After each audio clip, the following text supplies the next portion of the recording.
से बोला छठी मैया की।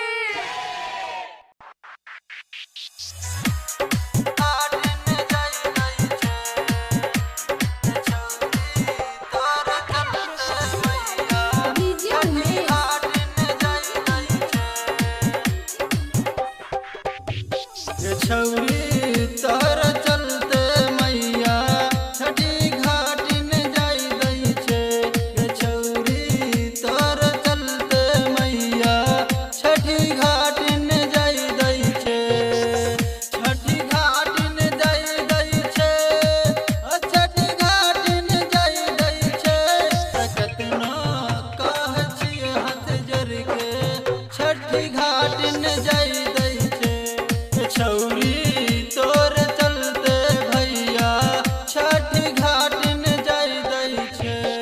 DJ Umesh, DJ Umesh, DJ Umesh,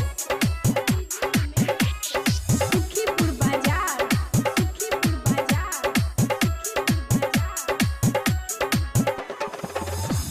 Tamil गलियो तोरा से घटवा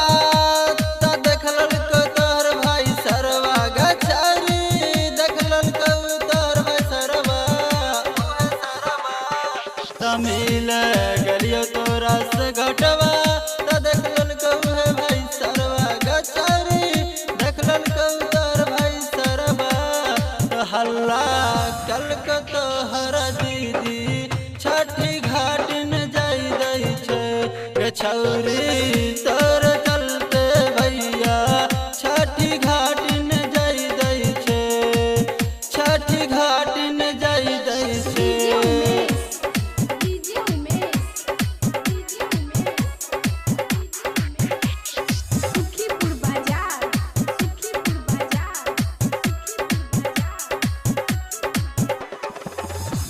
त कोचिंग बंद भेल आना जाना कतना कर छियो हम बहाना गछरी कर छियो हम बहाना। त पंकज छियो बारह कसैया जन जान के घाट जाई दै छे। गछौरी तोर चलते भैया छठी घाट न जाई दै छे। छौरी तोर चलते भैया छठी घाट न जाई दै छे। छौरी तोर चलते मैया छठी घाट न जाई दै छे। छौरी तोर चलते मैया छठी घाट न जाई दै छे। छठी घाट न जाई दै छे, छठी घाट न जाई दै छे।